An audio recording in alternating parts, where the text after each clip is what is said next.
Yeah, yeah. She's got that charm, she's got the glow. It's Nino Paid, the star of the show. Cameras rolling, chicken's hot. Grease being bag and a voice to rock. From over east to over west, Nino Paid flies the best. From the county to the park. Hey everybody, it's Takeout Talks. Hey y'all, this is Takeout Talks and I'm your host Vita Banks. And on this episode, we're going to be sitting down with Prez K, a DMV-based entrepreneur, artist manager, and visionary behind Hustle Firm Entertainment. From managing studio spaces across the DMV to managing local talent, it's safe to say we don't know much about him. So let's sit down and get to talk with Prez K. Hello. Hi. How are you? How are you? Great. I just walk straight in? Yeah, you can just walk straight in. Okay. Hi, I'm Vita. Nice to meet you. I'm Prez. Thanks for having me. Yes. What you guys are doing here? Thank you so much for coming. No, thanks for having I like me. your outfit. Oh, really? Yeah. Oh, thank you. I might, you gotta sleep with a window open. I might, yeah. I appreciate it. So did you eat today? No. No. I've been on the road. I got home this morning, took a nap, and then now I'm here. Okay, so you ready to eat? Yes. All right. Let's get the food. Let's get the food. So for today's episode of Takeout Talks, we have Blanco's Kitchen. So they gave us hella shit, actually. Shrimp. You eat shrimp. Yeah, I eat shrimp. It looks spicy. Is it spicy? I haven't tried it. It looks like buffalo shrimp, though. Not Okay. gonna lie to you. We got catfish, like a catfish sandwich kind of thing going on. Okay. You like catfish sandwiches? That's cool. We got, What you look for when you as far as like tasting, like, because I think everyone tasting is different, right? What do you identify? Because sometimes like the crispiness or like, the seasoning, like what do you look for? I feel like, honestly, it has to make me feel like this is something I would, like my mom would make. You feel me? So it's you. To me, it's like homey, like good food tastes homey. Okay. But you got perms or you want to take your grills out? Yeah. Yeah. I gotta take mine out too. Where are you from? This is about you. I'm Jamaican. You're from Jamaica? Yeah. I was just there. Where in Jamaica? Montego. Really? Uh-huh. How was it? It was lit. How long were you there? A week. A week? That's cool. I stayed there. It was my second time going to Jamaica. I've been there. My first time was 2 years ago. Then I had to come back. I had to run it. And what was the occasion? Birthday? It was my birthday. Oh, like recently? Yeah. June. I'm a Cancer. July? Oh, okay. Yeah. I thought you were about to say July, like some Leo stuff. Mm-mm. Leo is run the universe. Are you a Leo? Not really, but Leo run the universe. So what are you? Leo, big Leo. I said, are you Big a Leo? Leo. You said nah. Big Leo. What? Big Leo. Big Leo, big Cancer. Thank you, Blanco's Kitchen. Recording live from my bedroom, I just wanted to give a huge shout out to Blanco's Kitchen for providing us with the meal that you see us munching on. Catfish was amazing, salmon was amazing, watermelon salad was amazing. Brand new restaurant that just opened up in Baltimore. If you haven't checked it out, I'm going to leave their Instagram down below in the bio, so tap in. And yeah, just want to give a huge shout out to Blanco's Kitchen for sponsoring today's episode, along with Smart Water for sponsoring today's episode. Back to the episode. I said episode so much. I want you to try first. Is it spicy? No? Okay.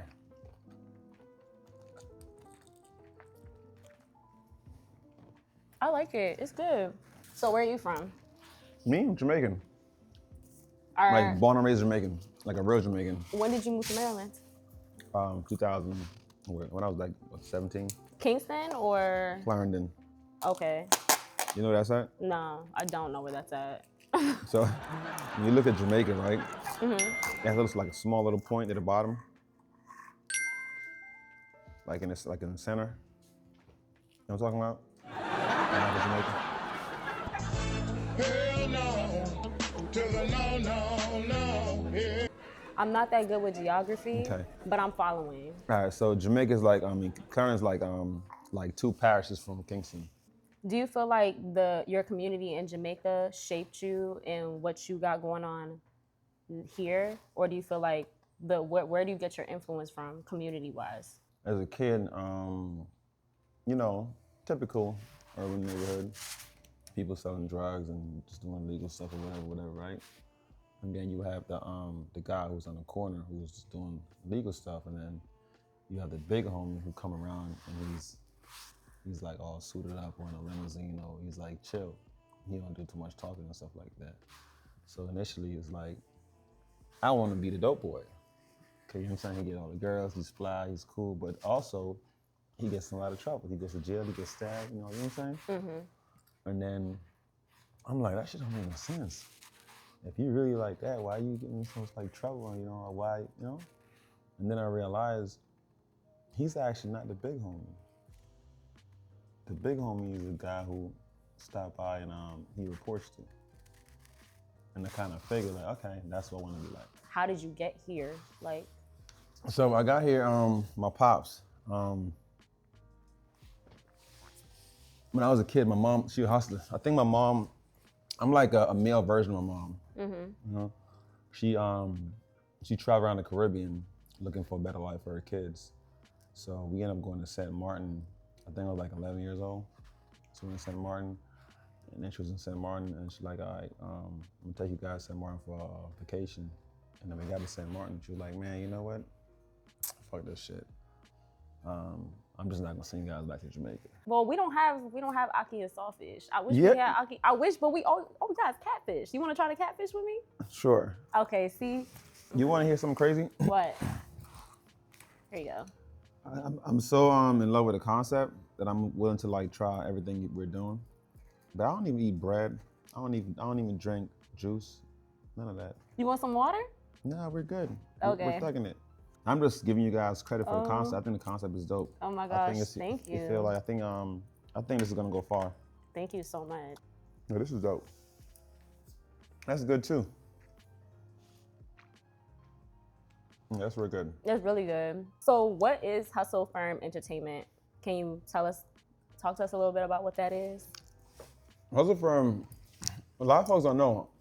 I used to be a rapper. And early on, I started a company called Legendary Records. This is kind of how I got here, to be honest, because I knew so much about business early on in my career that I was getting trademarks and blah, blah, blah, blah, blah, blah. And this when I was a kid, this when Obama first took office. And I recall like trying to get a trademark for Legendary Records. And the trademark office was like, no, because they got legendary pictures and you do entertainment business, blah, blah, blah. You can't get a trademark. Now I'm a kid, making mistakes. I got a t-shirt printed up, I got a logo, I'm excited, got a song on the radio. I'm going crazy, right? Can't get a trademark. So I'm like, go back to the Jamaican question. I'm like, damn, a lot of money. I gotta change the website, blah, blah, blah, blah. And I was sitting in my apartment one day.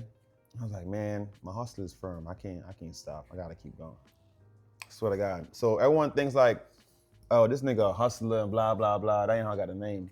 I just said to myself, my hustle is firm and I ain't never gonna stop going. And I came to Baltimore the following week and I just changed the name for the company, the Hustle Firm.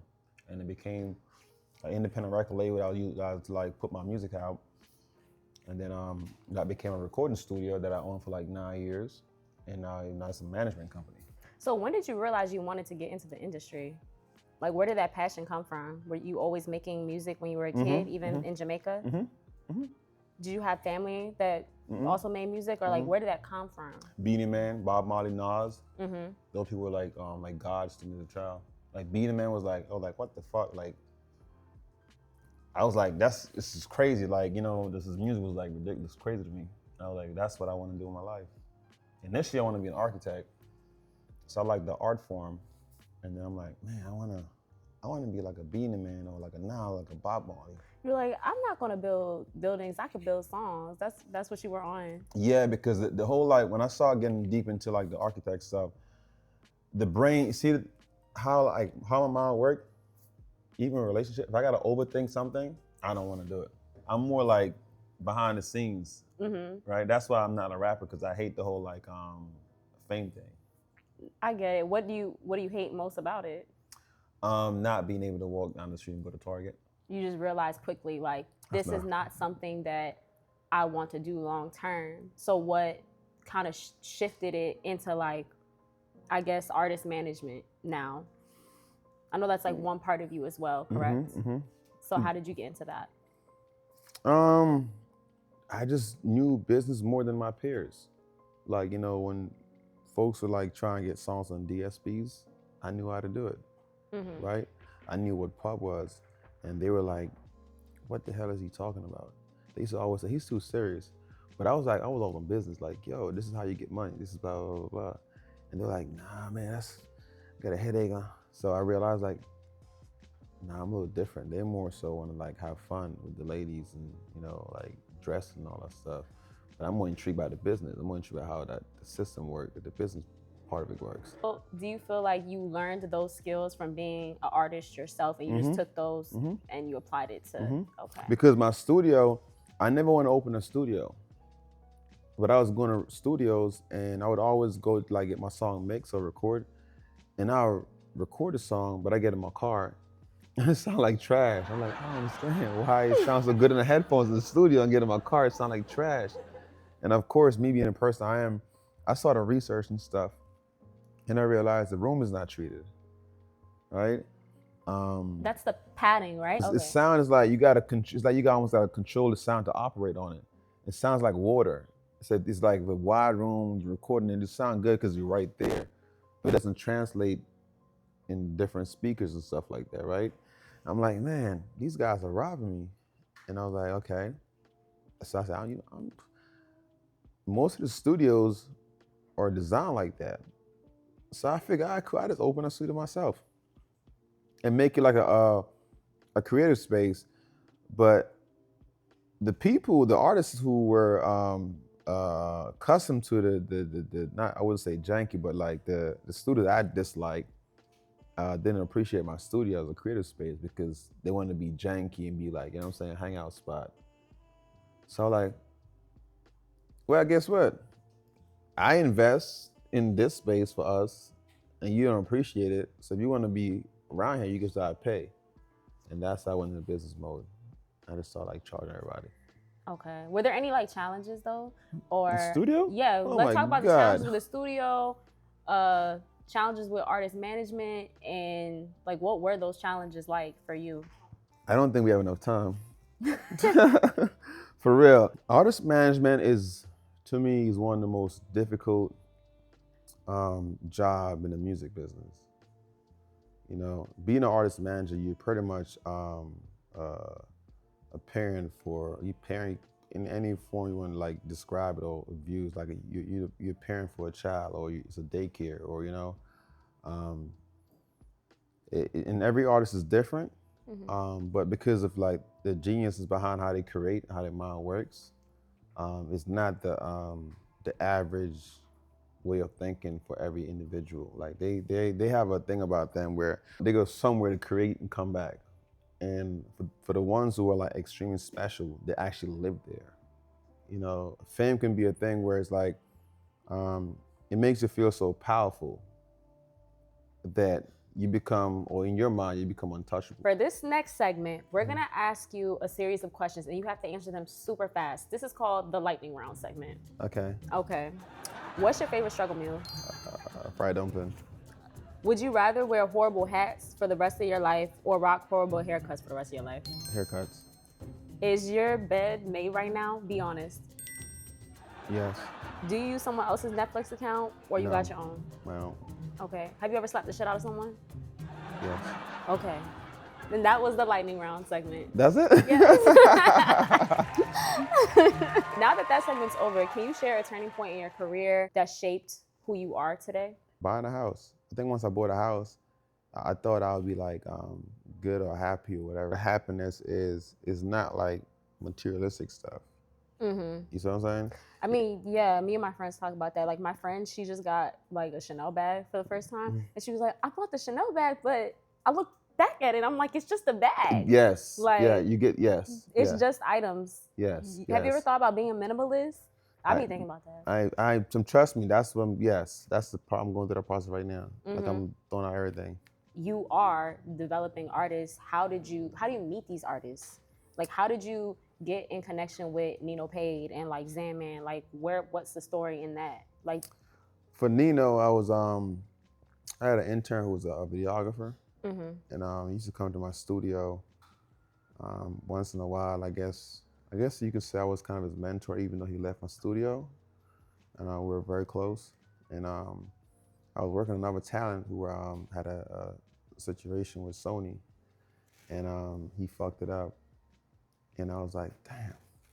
So I came back home from New York, and the videographer stopped by the studio. He was like, yo, what's up with you? Blah, blah, blah. I'm like, man, I'm about to quit this stuff. I'm about to close the studio down, go find a job or do whatever. Like, I'm not pouring into like the community anymore because I've done so much for the community, and I don't see anyone actually utilizing information or what I have invested in for them. It's kind of pointless, right? Goes back to the conversation about engineering 4 or 5 months and it's like a revolving door, right? So he's like, nah, man, check out this kid, you know, and he showed me Nino's Instagram. Check out this kid, Nino Paid, blah, blah, blah, blah. I'm like, nah, I'm cool. You know, he's probably never like, you know, a DMV cat, whatever, whatever, whatever. And I'm trying to like evolve, right? And he's like, nah, he's this, he's that. Trust me, music is dope, blah, blah, blah, blah. And I saw his image on I think he had one picture in his profile. I'm like, you know, he has a look, right? I'm like, yo, you know, music is dope. And then I was like, nah, I'll just wait 48 hours, 72 hours. I have a thing about me, like an emotional intelligence thing where I'm like, I don't make this is not emotion. I kind of stop, you know?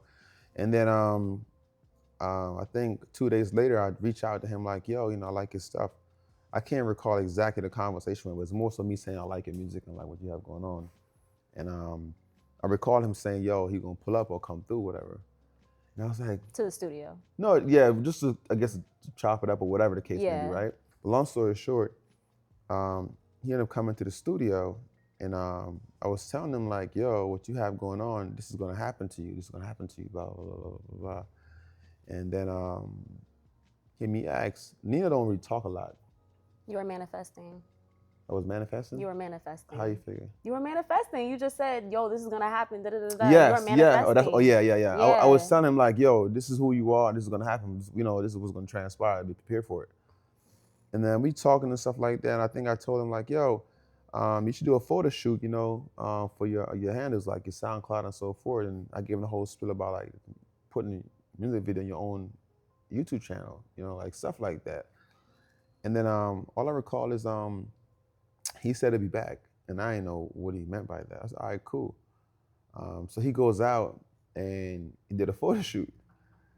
And this is why I give him credit for, because he's like, he was on it. He had a vision as well, right? And he knew what he wanted. He goes out, take pictures, and he sent them to me. And when I got him, I was trying to figure out why was he sending me the pictures. I didn't understand. I don't know if I told him that I will help. I don't know what happened in the conversation where he just sent me the pictures. But anyway, he came back to the studio, and we were talking again, and then we just continued the conversation we had. And I recall him saying, you know, I think he gave me his phone and said, you know, I'm gonna be his manager. And I was like, nah, bro, you don't even know me. You know what I'm saying? Blah, blah, blah, blah, blah, blah. You should wait, blah, blah, blah. And I think he said something like, you're my biggest lead. So he said, fuck it, you're gonna be my manager. And I'm like, let me just help this kid, because I can tell, you know, I didn't even know the details, like his birthday and who he is. But I can tell he's on the time and I'm on as far as like energy goes. So I said, let me just put my name in his bio. It's not a big deal. What's the worst can happen? Like, you know what I'm saying? And then I think the following day, I think he had called me like in the morning, like 10:45, something like that.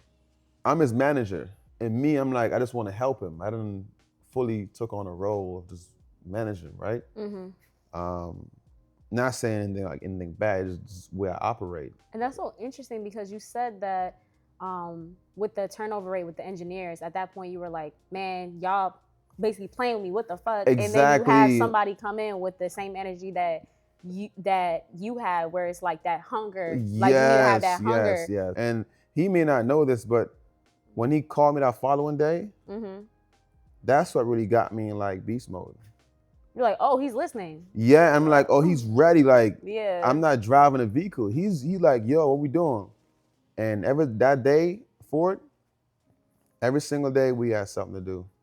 Whether it's shooting video, platforms, conversation, or whatever. And we just, and whatever, you know, a lot of things.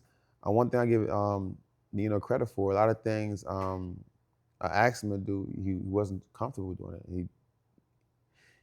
He didn't want to do it. Like, you know, he's just a lot of things. Could be the photo shoot, the podcast. Some podcasts have like a lot of followers and stuff like that, and he didn't want to do it, but he did it for whatever reason. He did what I said, and he would say it like, man, I don't do that shit for what? It don't make any sense. But he still did it. You know what I'm saying? And that's kind of how this whole thing like worked. Right. Yeah. As far as Zan, I've been talking to Zan for a while, like over a year or more. I was picking my brain because Zan been around for a while. Goes back to me like developing people again, right?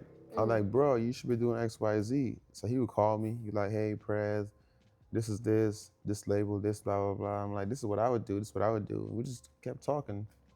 And then eventually, he's like, man, we got to figure something, whatever. And I'm like, dude, the way your shit set up, I can't stand next to you. You got to clean that stuff up before I stand next to you. Because this is my face card. And he handled his business. He's like, yeah, I'm ready, man. Let's do something. And that became, the conversation was management, but it became a thing where it's more like a partnership now versus like management. Because Zan is like, the stuff he's doing right now is just him and I as far as, you know, putting out these songs and doing these videos, and we're covering them like 100%, right? So it's like more of a, we're putting out music like an artist thing, like Zan signed to me type of deal, but it's not signed to me. The deal we have is not like an exclusive deal, but it's something like that.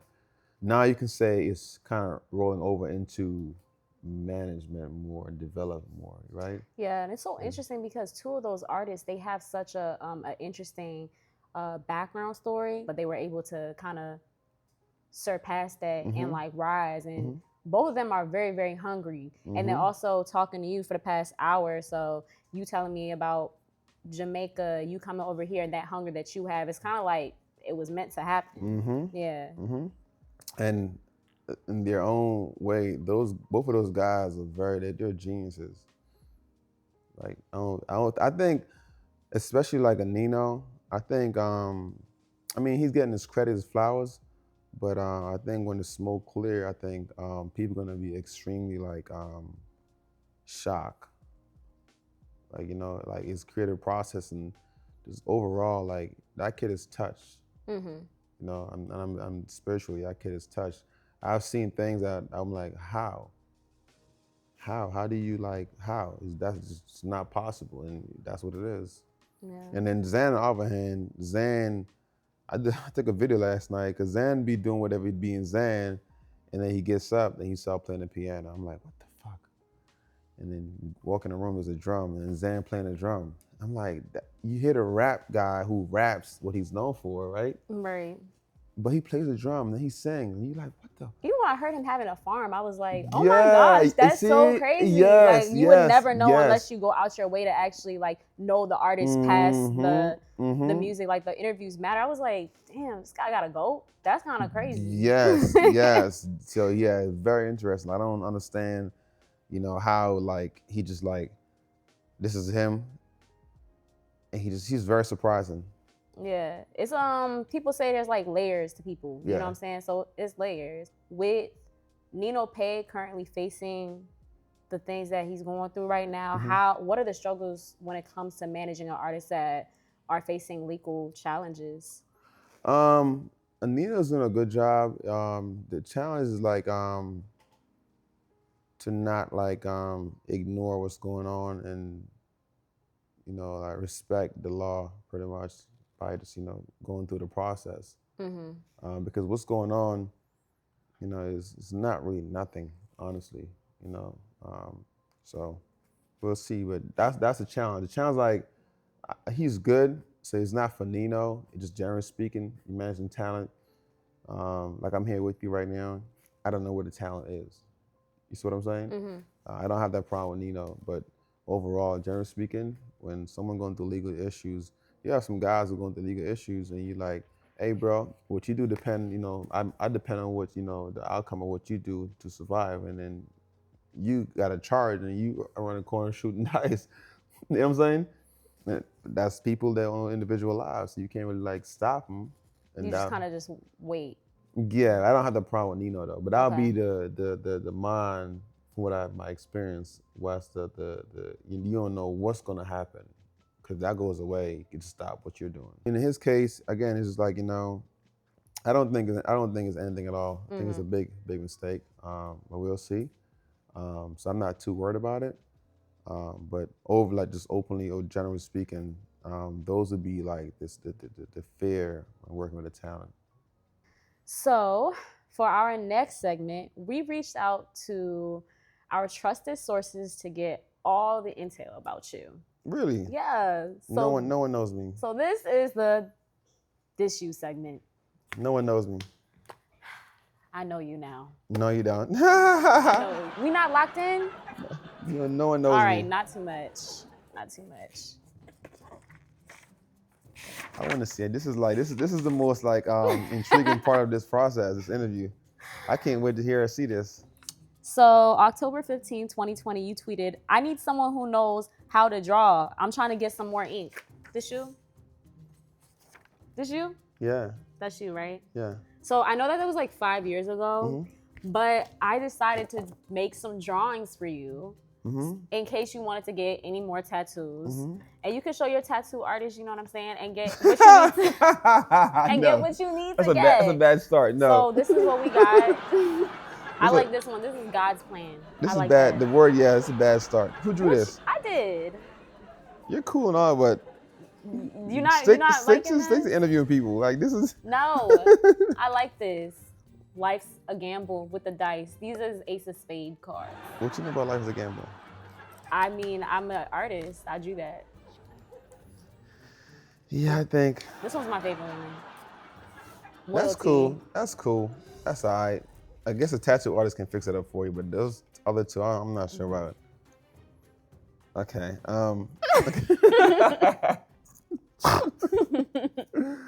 Nah, stick to doing interviews, okay? This is Takeout Talks, and I'm your host, Vita Banks. And this was our interview with Prez K. If you like what you see, leave a comment down below, and don't forget to subscribe so we can give y'all the content that you deserve. Until next time, peace. Thank you, guys.